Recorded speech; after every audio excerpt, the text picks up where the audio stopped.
নিজের বাসা থেকে যখন অনেক দূরে বসে নিজের দেশীয় খাবার খেতে মন চায় তখন কিন্তু এভাবেই আমরা ঘরে বানিয়ে ফেলতে পারি টক মিষ্টি দই। আজকের এই দই বানানোর ভিডিওটা, এটা কিন্তু রেসিপিটা আমার হাজব্যান্ডের। বিশাল একদম স্ক্র্যাচ থেকে জিনিসপত্র কিনে এনে এটা একদম নিজের হাতে তৈরি করা। দই তৈরি করার ব্যাপারে একটা কথা বলি, এটা তৈরি করা খুবই খুবই সোজা। এই হচ্ছে মেইন ইনগ্রেডিয়েন্ট দইয়ের, আর সাথে হচ্ছে এই ওভেনটা হচ্ছে প্রিহিট করে নিতে হবে। সো আমি 400 ডিগ্রিতে প্রায় আধা ঘন্টার মতো প্রিহিট করে নিচ্ছি ওভেনটা।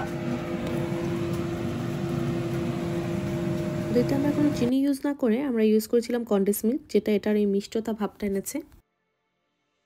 এই বাবলগুলা এয়ার বাবল হলে দই তাড়াতাড়ি জমবে এবং দই মজা হবে। এটা কি টেস্ট করব এখন? টেস্ট করতে পারো। ওই কাপ পরিমাণ টক দই হচ্ছে এর মধ্যে, প্লাস একটা কর্নেশন মিল্ক ইভাপোরেটেড, আর হচ্ছে একটা কর্নেস মিল্ক।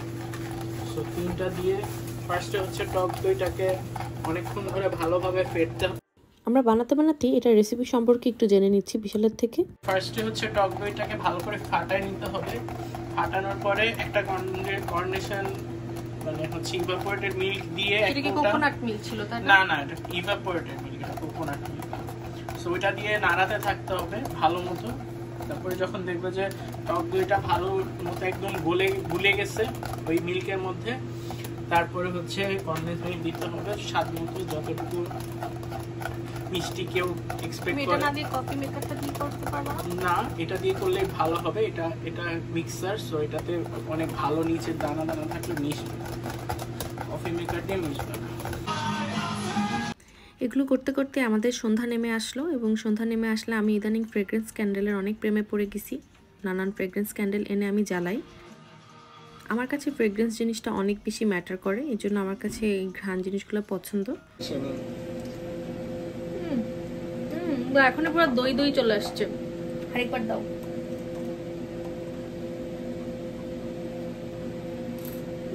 অনেক মজা। তো ভালো দই বানানো কে শিখেছে? এখনো হয় নাই তো, এটা জমতে হবে। আচ্ছা, আমরা অপেক্ষায় রইলাম তোমার দই খাওয়া, কিন্তু অনেক মজা হয়েছে।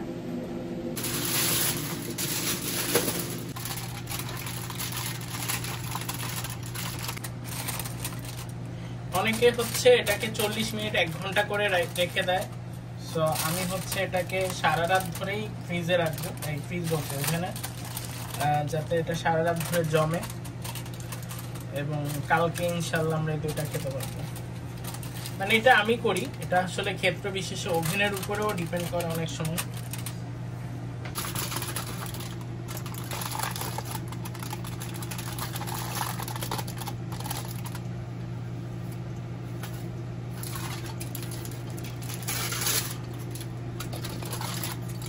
বাংলাদেশে আম খেয়ে আমেরিকায় এসে আমের অবস্থা থেকে আমরা তো অনেক বেশি ডিসঅ্যাপয়েন্টেড, কেমন জানি একটু টক মিষ্টি টাইপের। তো সেটা দিয়ে আমরা প্ল্যান করি লাচ্ছি বানায় ফেলবো।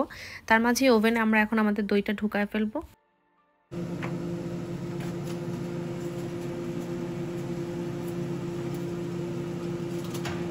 আশা করি দইটা এবার ভালো হবে, গতবারের মতো হবে না।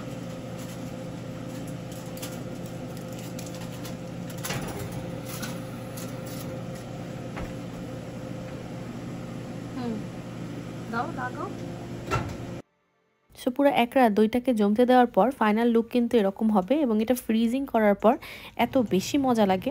সো এটা আমাদের লাচ্চিও রেডি। আমরা হচ্ছে দই প্রিপেয়ার করে লাচ্চি খেতে বসে যাই।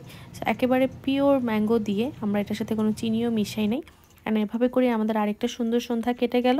আপনাদের সবার যদি এই শর্টকাট দইয়ের রেসিপি ভালো লেগে থাকে অবশ্যই আমাদেরকে কমেন্টে জানতে পারবেন, আমাদের সাথে কানেক্টেড হতে পারবেন।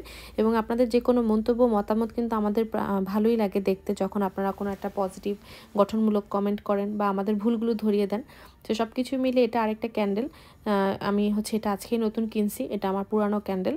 অ্যান্ড এটার ঘ্রাণটা এত বেশি সুন্দর ছিল, আমি যদি পারতাম যে আমি ব্যাগ ভরে ভরে শুধু বাংলাদেশে এইসব ক্যান্ডেলই নিয়ে আসতাম, কারণ ঘ্রাণ জিনিসটাতে আমি আসলে খুবই সেন্সিটিভ। সো আজকের জন্য তো এখানেই বিদায়। সবাই ভালো থাকবেন, সুস্থ থাকবেন। আল্লাহ হাফেজ সবাইকে।